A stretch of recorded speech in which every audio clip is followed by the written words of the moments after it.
और बाकी दरबारियों ने कहा कि थू थू यार, मतलब लड़का केवल हैंडसम नहीं है, बोलने में भी कितना तेज। फिरोजा महल के ऊपर खड़ी थी और फिरोजा ने वीरमदेव को देखा और लव एट फर्स्ट साइट। उसने कहा कि पापा मोहब्बत और जंग में सब जायज है। अलाउद्दीन ने कहा अटैक कर दिया जाए। तो पहले फिरोजा कहती है बेचारी कि नहीं पापा ऐसे अटैक मत करो, मैं जाऊंगी मनाने के लिए, मैं बात करके आऊंगी एक बार। तो फिर मामो ला जाए भाटियान, कुड़ ला जाए चौहान, जे मुंह परणु तुरकड़ीन, उल्टो हो गए भाण।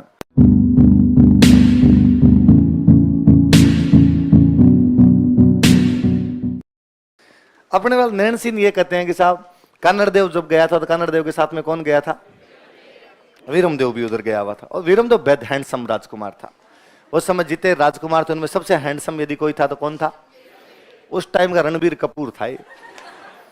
पर इसके बारे में खूब सारी बातें। एक तो कहते हैं कि एकदम गोरा चिट्टा वैसा था, पर इसके शरीर पे बाल नहीं थे। बाल होते शरीर पे बाल नहीं थे, एकदम वैक्स करवाता था उस टाइम। पर अरे नीचे दिलीप सर है, कितनी बार तो कहा हुआ है। हाँ ऊपर, हाँ ऊपर है। तो वैक्स तो क्या करवाता था, थे नहीं जी, बाल थे नहीं इसके। पर पहले ना बाल नहीं होना बुरा माना जाता था, है ना। पहले जो आदमी जितना भालू जैसा होता था उतनी ज्यादा मर्दानगी यूं। तो आप पुरानी फिल्म में देखो, सनी देओल के नहीं हो, अनिल कपूर भालू हो जैसे यूं, बाल ही बाल है एकदम, तो उनको यूं ज्यादा अच्छा माना जाता।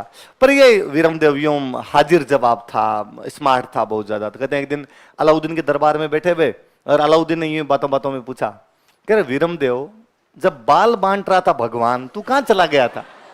शरीर पे बाल नहीं यार तेरे। और बड़ा यूं वापस हाजिर जवाब था, वापस आंसर दिया कि सुल्तान बात सही है आपकी, जब भगवान बाल बांट रहा था तब मैं उस स्टॉल पे थोड़ा लेट पहुंचा था, क्योंकि मैं उस स्टॉल पे ज्यादा खड़ा हो गया था जहां बहादुरी बन रही थी। क्या बन रही थी? तो मैं बहादुरी वाली स्टॉल पे 2 बार चला गया था, इसलिए मेरे में बहादुरी तो डबल है। और जब मैं बाल वाली स्टॉल पे पहुंचा तो बाल खत्म हो गए थे, क्योंकि मुझे पता चला कि वहां आप 2 बार चले गए। तो अलाउद्दीन के क्या खूब सारे बाल थे। अलाउद्दीन बाबड़ा बालू टाइप का था इस टाइम। तो अब इस बात में एक तरीके से सुल्तान की बेइज्जती है, पर ये मजाक है। और सुल्तान को लगा यार लड़के ने क्या आंसर दिया है, मतलब दंड भी नहीं दिया जा सकता, अपनी बात भी रख ली, अपनी बेइज्जती भी नहीं होने दी, अपने को जवाब भी दे दिया। और बाकी दरबारियों ने कहा कि थू थू यार, मतलब लड़का केवल हैंडसम नहीं है, बोलने में भी कितना तेज। ये सब बातें धीरे धीरे पूरी दिल्ली के अंदर घूमने लगी। भाई वीरमदेव आया हुआ इतना अच्छा बोलता है, सुल्तान को भी ऐसे जवाब दे देता है। ये बातें अलाउद्दीन की बेटी तक पहुंची। बेटे का नाम था फिरोजा।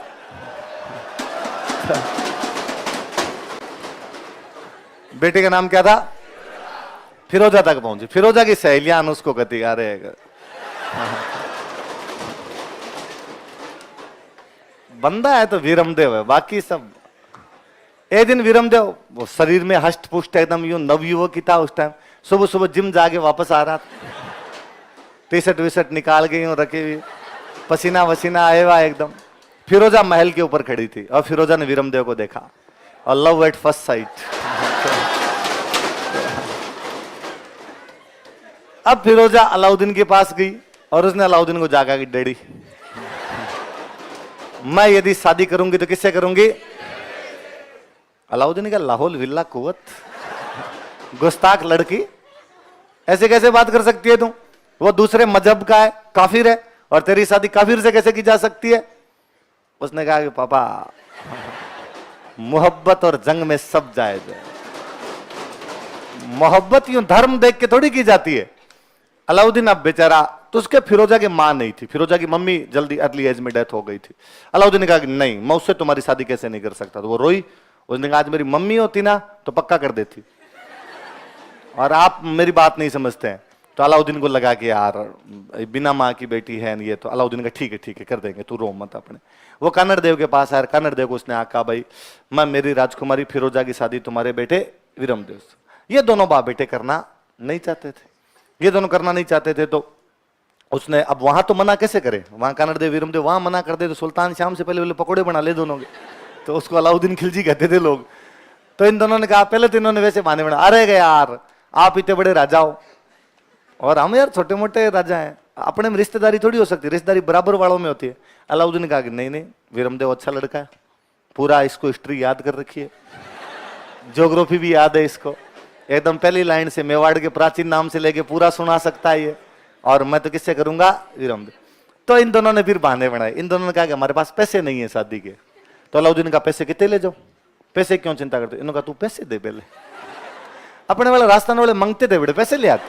पहले कल्ला रायमड़ो तक अकबर से ले आया था, ये पैसे लाए, पैसे लाके जालौर के किले को ऊंचा ऊंचा करवाया, जालौर के किले की मरम्मत करवाई। और फिर अलाउद्दीन के पास मैसेज भेजा कि हम तो ब्याह आज करें कल करें, तेरे जो जी में आए ना वो कर लेना। तो कहते हैं कि भाई अलाउद्दीन को बड़ा गुस्सा। अलाउद्दीन ने कहा पैसे ले गए तुम। तो अलाउद्दीन ने कहा अटैक कर दिया जाए। तो पहले फिरोजा कहती है बेचारी कि नहीं पापा ऐसे अटैक मत करो, मैं जाऊंगी मनाने के लिए, मैं बात करके आऊंगी एक बार। तो फिरोजा यहाँ पे जालौर आई वीरमदेव से बात करने के लिए, लेकिन वीरमदेव फिरोजा से मुलाकात ही नहीं करता। उसने कहा नहीं मैं नहीं मिलता ही हूं, सख्त आदमी था इस मामले में।